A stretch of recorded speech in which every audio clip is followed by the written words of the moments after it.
জনগণের রাজনৈতিক ক্ষমতায়নের প্রধান হাতিয়ার হচ্ছে প্রতিটি নাগরিকের ভোট প্রয়োগের অধিকারকে নিশ্চিত করা যে কোনো মূল্যে।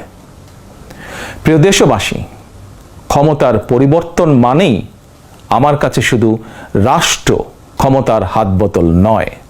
ক্ষমতার পরিবর্তন মানে রাষ্ট্র এবং রাজনীতির গুণগত পরিবর্তন। জনগণের রাজনৈতিক এবং অর্থনৈতিক ক্ষমতায়ন নিশ্চিত করা না গেলে রাষ্ট্র এবং রাজনীতির কাঙ্ক্ষিত গুণগত পরিবর্তন সম্ভব নয়।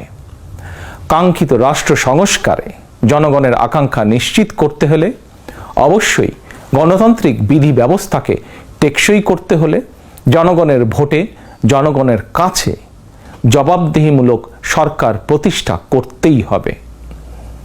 বাংলাদেশের পক্ষের শক্তির কাছে, গণতান্ত্রিক শক্তির কাছে আমার বিনীত আহ্বান, আপনারা পরাজিত অপশক্তির পাতা ফাঁদে পা দেবেন না। ছাত্র জনতার গণ অভ্যুত্থানকে চূড়ান্ত সফলতায় নিতে হলে কেউ দখলদারিত্বে লিপ্ত হবেন না, দখলদারিত্বে সহায়তা করবেন না, কেউ দয়া করে দুর্বলের উপর আঘাত হানবেন না, কেউ দয়া করে নিজেদের হাতে আইন তুলে নিবেন না। প্রতিশোধ প্রতিহিংসা নয়। আসুন কার্যকর রাষ্ট্র সংস্কার নিশ্চিত করতে তারুণ্যের কাঙ্ক্ষিত একটি বৈষম্যহীন গণতান্ত্রিক রাষ্ট্র নির্মাণ করতে আমরা প্রত্যেকেই যিনি যার অবস্থান থেকে আরও দায়িত্বশীলতার পরিচয় দেই।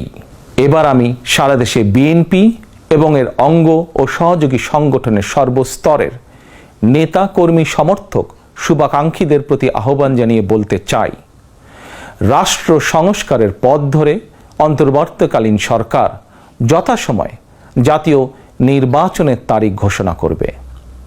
সেই নির্বাচনে জনগণের রায় পেতে জনগণের মন জয় করুন। জনগণের বিশ্বাস, আস্থা এবং ভালোবাসা অর্জন করুন। জনগণের সুখে দুঃখে জনগণের সঙ্গে থাকুন, পাশে থাকুন, জনগণকে সঙ্গে রাখুন। ধর্ম, বর্ণ পরিচয়ের কারণে কেউ যাতে অনিরাপদ বোধ না করেন, দায়িত্বশীল এবং জনপ্রিয় দল বিএনপির একজন নেতা, কর্মী, সমর্থক হিসাবে সেটি আপনাকে, আপনাদেরকে নিশ্চিত করতে হবে। সেটিকে নিশ্চিত করুন আপনারা।